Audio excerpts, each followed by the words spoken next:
She had heard that word so many times it stopped feeling like an insult and started feeling like a fact. Worthless.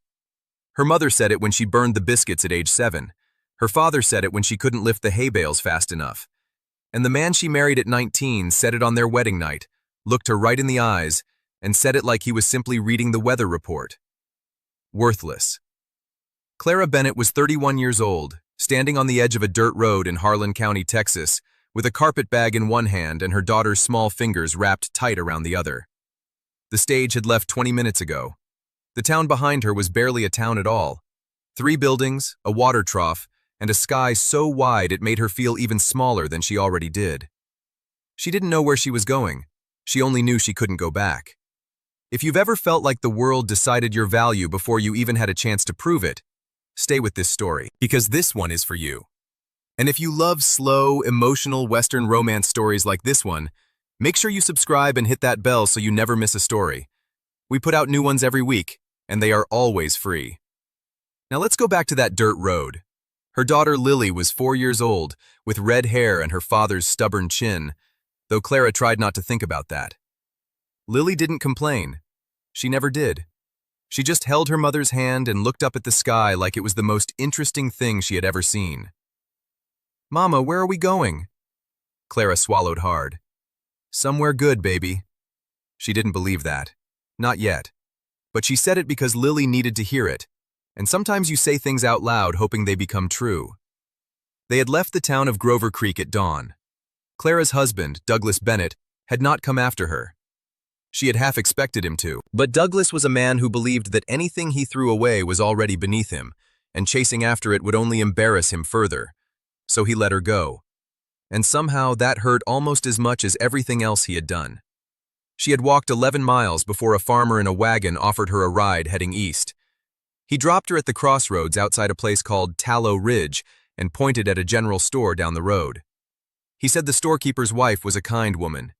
He said there might be work. There was no work. The storekeeper's wife was kind, but her husband was not. He looked at Clara the way men like that always did, measuring her up and finding her lacking. He looked at Lily and shook his head slowly like a child was a problem to be solved rather than a person to be welcomed. "Can't help you," he said. "Town's full up."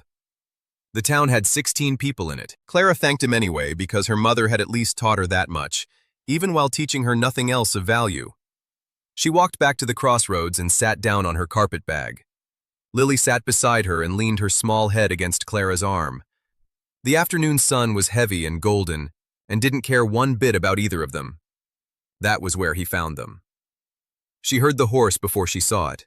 A steady, unhurried rhythm, the sound of something that wasn't in a rush because it didn't need to be. She looked up and saw a man on a gray horse coming down the road from the north. He was tall, even in the saddle. Dark hat, worn leather coat, the kind of quiet that sits on a person like a second skin. He slowed when he saw them. Clara straightened her back. She had learned early that the worst thing you could do around a stranger was look defeated, even if you were. She lifted her chin and looked at him the way she wished someone had taught her to look at Douglas on day one. The man stopped his horse. He looked at her, then at Lily, then at the carpet bag. He didn't say anything for a long moment. "You waiting on someone?" he finally asked. "No," Clara said. "You headed somewhere?" "Yes," she said, even though it wasn't entirely true. He nodded slowly. Something in his face shifted. Not pity exactly, something more careful than that. Like he was weighing something he hadn't expected to have to weigh today. "I'm headed to the Calloway Ranch," he said. "About 4 miles northeast. My name is Roe Calloway. It's my place." Clara said nothing. "We've got a spare room," he said, "and my housekeeper just left last week. Her sister took sick down in San Antonio. I've got a cook stove and food and a little girl about your daughter's age buried in the yard, and I don't say that to be cruel. I say it so you know that whoever you are and wherever you came from, you wouldn't be the strangest thing that ever showed up at my door." Lily looked up at him with absolute fearlessness. "What was her name?" she asked. Roe Calloway looked at Lily for the first time like she had just said the one thing in the world he hadn't prepared himself to hear. His jaw tightened. His hands adjusted on the reins. "May," he said quietly. "Her name was May." Lily nodded like that was perfectly satisfactory. "I'm Lily," she said. Clara wanted to cry. She didn't. "I don't take charity," she said to Ro. "I'm not offering it," he said. "I'm offering work. The house is a wreck. My ranch hands eat like horses and I've been feeding them badly. You'd earn your keep and your daughters too. If that's not enough, say so and I'll ride on." She studied him. He let her. He didn't fidget or rush or try to fill the silence with assurances. He just sat on his horse and let her make up her own mind, and that alone was almost enough. "All right," she said. He got down from the horse and took her carpet bag without asking, which might have irritated her if he hadn't done it so simply, the way you'd pick up something that needed carrying without making a performance of it. He lifted Lily up onto the horse first, and Lily grabbed the saddle horn with both hands and looked enormously pleased with herself. Then he offered Clara his hand to mount. She took it. His grip was firm and brief, and he let go the moment she was settled. He walked the horse himself, on foot, the 4 miles to the ranch, and he never once made her feel like that was a sacrifice. The Calloway Ranch was not what she expected. She had imagined something run down, maybe neglected, the way places get when grief moves in and refuses to leave. But it was solid. The house was big and square with a wide porch, and the barn was red and the fences were straight. What it lacked was warmth. Everything was functional and nothing was soft. No curtains in the windows, no flowers by the door, no sign anywhere that anyone had tried to make it feel like home in a long time. Inside was worse. Clean enough, but bare.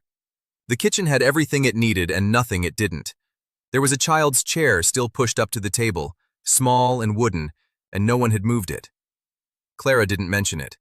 She made dinner that night with what she found in the larder, salt pork and cornbread and a pot of beans with dried herbs she'd found hanging near the stove. Ro came in from the barn and stopped in the doorway when he smelled the food. He stood there just a moment too long. "Been a while since the kitchen smelled like that," he said. "How long?" she asked. 2 years, he said. She nodded and turned back to the stove. They ate at opposite ends of a long table, with Lily in between them, chattering about the horse and the sky and whether the barn cat she'd spotted would let her pet it. Ro answered every question in the same quiet, unhurried way he did everything. Yes, the cat was named Biscuit. No, Biscuit did not enjoy being held. Yes, Lily could try. After dinner, Clara put Lily to bed in the small room at the end of the hall. When she came back out, Ro was sitting on the porch with a cup of coffee, looking out at the dark. "You don't have to explain yourself to me," he said without turning around. "Whatever happened before you were sitting on that road, it's yours, not mine." She stood in the doorway. "Most people want to know." "Most people are looking for reasons to judge," he said. "I've been judged enough myself to know I don't want to be in that business." She came and sat on the step below him. Not beside him, just near.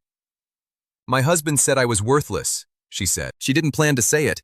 It just came out, the way things do in quiet places when your guard finally gets tired. Ro was quiet for a long time.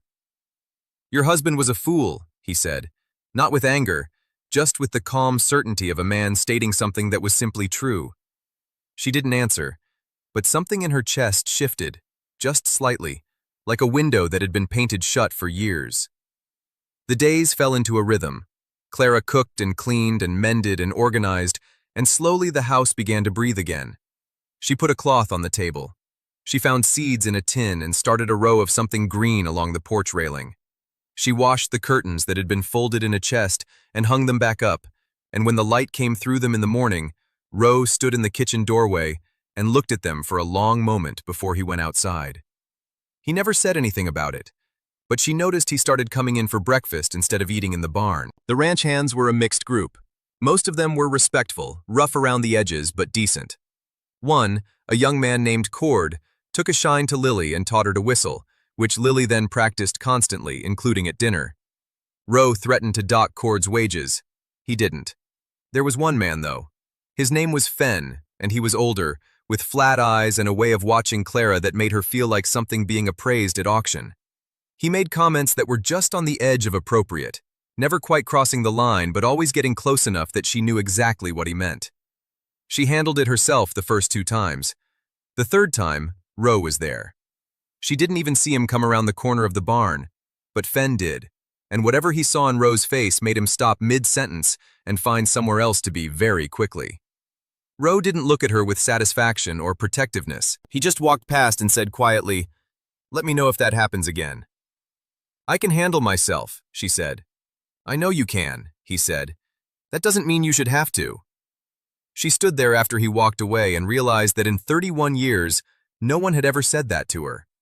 That she deserved help not because she was weak, but because she was worth helping. It rained that week.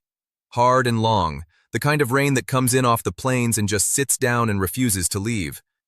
The hands couldn't work. Everyone was indoors or in the barn. Lily developed a cough on the third day that kept them both up through the night, and by morning Clara had been awake for so long that everything had the slow, underwater quality of pure exhaustion. She was standing at the stove when she heard Roe behind her. "Sit down," he said. "I'm fine." "You're about to fall into the fire," he said. "Sit down, Clara." It was the first time he had used her name. She sat down.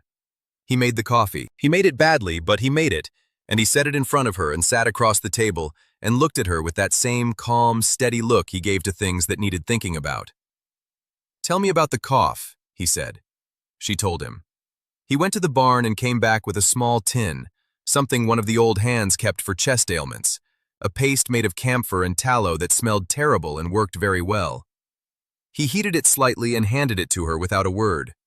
She went and rubbed it on Lily's chest while the girl slept, and when she came back out, Roe had made porridge and set a bowl at her spot. She sat down and ate it and didn't say anything, and neither did he. But the silence was so different from every silence she had ever lived inside that she had to look out the window to keep herself from showing how much it meant to her. Lily's cough cleared by the next morning. 3 weeks into her time at the ranch, something happened that changed everything. A man rode in from the south. He was well-dressed and unpleasant in that particular way of men who have just enough power to be dangerous and not enough to be gracious about it. His name was Gerald Whitmore, and he had a legal paper in his coat pocket that he was very eager to unfold. The paper claimed that there was a dispute over the northeastern portion of Roe's grazing land. Whitmore represented a land company from Dallas that had bought out the bank holding the original deed, and they were claiming that a surveying error from 15 years ago had placed the boundary incorrectly, and that in fact, 120 acres of Callaway land belonged to them. Roe read the paper. He looked at Whitmore. He said very little, which Clara had learned was what he did when he was furious. After Whitmore left, she found Roe in the barn. "How bad is it?" she asked. "Bad enough," he said. "That 120 acres is where the creek runs. Without that water access, I can't graze the east pasture. Lose the east pasture and the herd drops by half.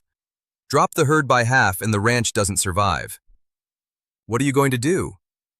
"Hire a lawyer I can't afford," he said, "or find the original survey." "Where would it be?" He looked at her. "Land registry in Tallow Ridge, if it survived the fire of '68. "Then we find out," she said. He stared at her. "We?" "You've been feeding me and my daughter for 3 weeks," she said. "I'm not going to sit in your kitchen while someone takes your land." He looked at her for a long moment, and something in his face did something she hadn't seen it do before. Something that was almost a smile. They rode to Tallow Ridge together the next morning, Lily bundled between them on the buckboard, Biscuit the cat having inserted himself into the back without permission. The land registry was a small building run by a meticulous old man named Garvey, who had memorized every document in the place and was deeply offended by the suggestion that any of them had burned. He produced the original survey in 40 minutes. It was faded but legible, and it placed the boundary exactly where Roe had always known it to be. Whitmore's legal claim dissolved within a week. The night after they received confirmation, Roe found Clara on the porch after supper. The sky was doing something spectacular in the west, all orange and deep red and purple, the kind of sunset that looks almost embarrassingly beautiful, like the sky is showing off.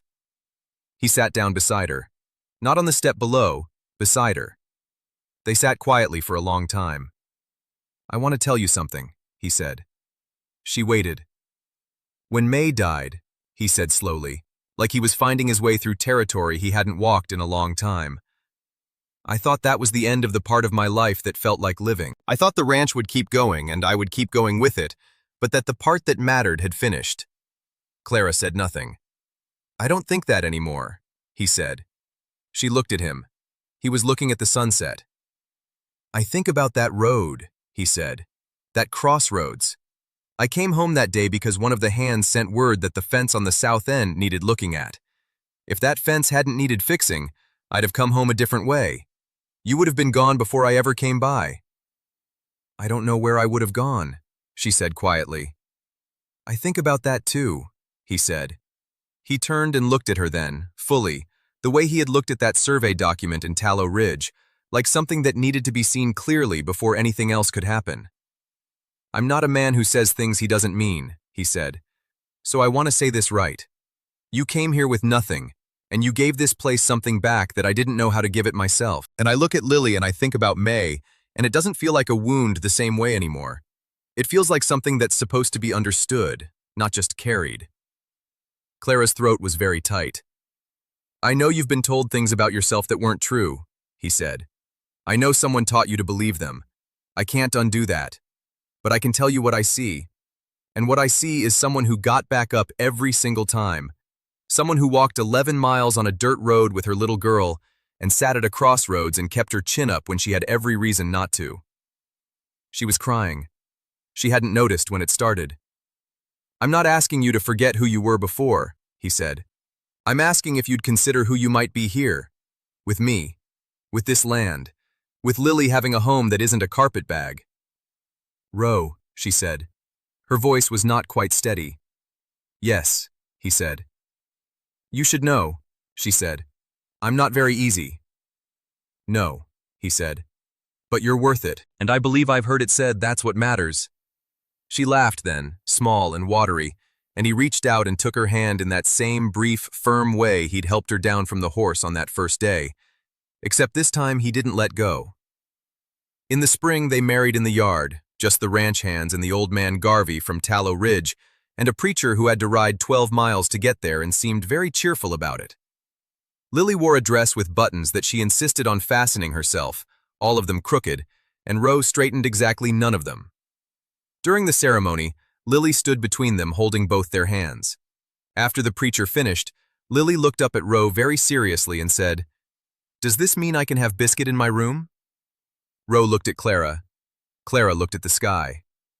Yes, Ro said. That night, when Lily was asleep with Biscuit curled at her feet, Clara stood at the kitchen window and looked out at the dark land stretching away under a full moon. Behind her, she could hear Ro moving through the house, the quiet, steady sounds of a man who was home and knew it. She thought about the word that had followed her all her life. Worthless. She turned it over one more time, the way you turn over a stone to see what's underneath. There was nothing underneath it. It had never been true. It had only ever been someone else's cruelty wearing the mask of a fact. She set it down for good. And she stood in the warm kitchen of a home that was hers, with a daughter asleep down the hall and a man who had chosen her on purpose, and she finally felt what she had been looking for on every road she had ever walked. She felt like she was exactly where she was supposed to be. If this story moved you, I want to hear from you. Leave a comment below and tell me what part stayed with you the longest. Tell me where in the world you're watching from. And if you haven't subscribed yet, please do it now. There are so many more stories waiting for you here. Stories about quiet love and second chances, and people who find home in the most unexpected places. You belong here too. We'll see you in the next one.